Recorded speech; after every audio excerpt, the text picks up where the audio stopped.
Let's get more on that Super Sunday victory for Manchester United at Anfield. We can talk to a very happy Manchester United fan now, Chris Edwards. Right, you will be delighted to be on this morning, I'm sure.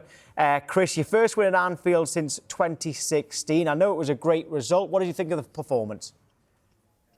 It was absolutely brilliant. The rain forecast said it was going to be rainy today, but I know it's sunshine across all of Manchester for us Manchester United fans. I think the performance was absolutely brilliant. We kind of built on the performance we put in against Arsenal at the start of the season. We've been a bit unlucky with some games going on from there, but I'm really, really happy and ecstatic. You can see grinning from cheek to cheek, ear to ear about the result yesterday. How did you feel about Amorim before the Sunderland game, and how do you feel about him now? If I'm being honest with you, and just to keep consistency, I have been someone who thought Amorim should be out of a job. I think from last season, I didn't see enough, and I didn't see enough this season as well with some of the in-game management, the tactics, the substitutions. So I did also think that Amorim should probably be on his way out, but he has delivered against Sunderland, but that's something that's BAU to him, being able to deal with the promoted sides.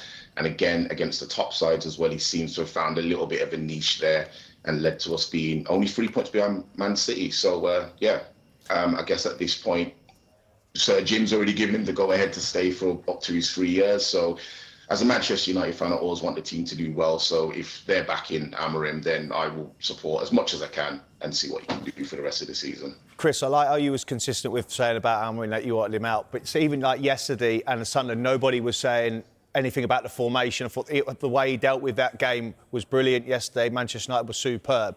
But as I look at it, Matheus Cunha, for me, has been a standout player for Manchester United since he'd come. Even before, against Burnley in the first 20 minutes, he did everything right, and then he got his injury. When he come off, Man United's kind of lost their way. Yesterday, I see someone that was an ultimate kind of leader on the pitch and really grabbed hold of the game by the scruff of the net. It was like, give me the ball at all the times, and I will carry this team up the pitch.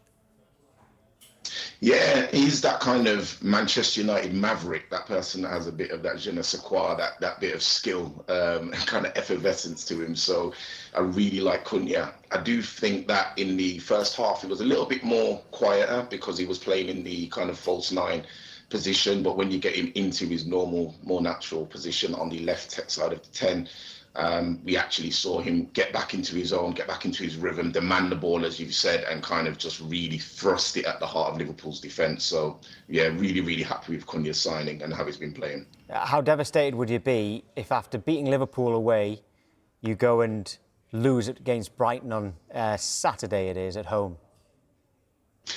Well, Brighton has been Manchester United's new age bogey team because we've really, really suffered against Brighton, and it doesn't matter what players they've got, what players they've sold, new managers, they've always just found a way to beat us. So it would be kind of devastating for us to kind of lose that streak at the moment. I think I'd love to keep the momentum, get a couple of games in the running.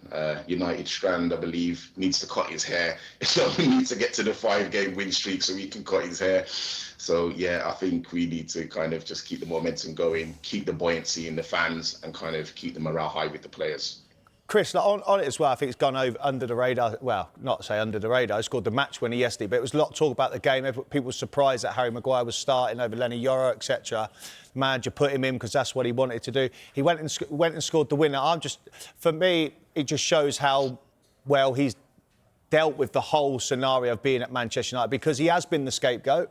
He has been, when stuff's gone wrong, it's Harry Maguire's fault. They've tried to get him out of the club, tried to go on loan. He's obviously stayed. And then yesterday, he showed his brilliance, what we've seen for the country when he's played for England. And then he went and got that match winner. It was like something that he deserved for me. Seeing the way he was yesterday, I thought, do you know what? You are someone that is comfortable playing at Manchester United, no matter about the background noise that unfortunately follows him around.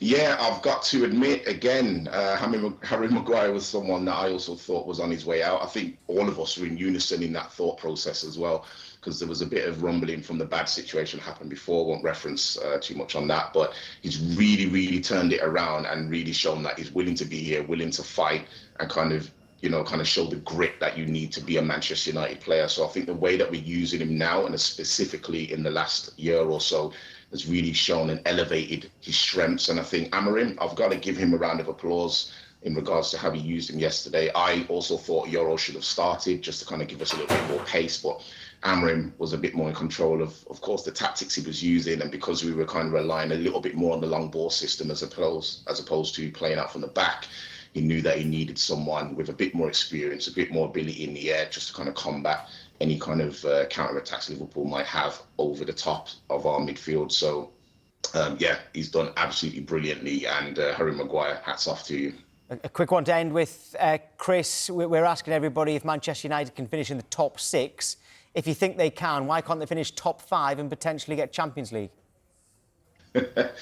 Well, I don't want to get too ahead of ourselves at the moment. I've said it before, I don't want to be a negative Nancy. At the start end of the season, before it kicked off, I did say 8th or 7th place would be a brilliant kind of finishing place for us to be at this point of our development under Amorim. I think as it stands, we're 3 points behind Manchester City. We're still weak in the goal difference area. We're on -1. We're still conceding way too many goals. However, I believe we're 3rd in the XG league. So we just need to kind of convert. There's no such thing. There's no such thing as an XG league, Chris. That does not exist.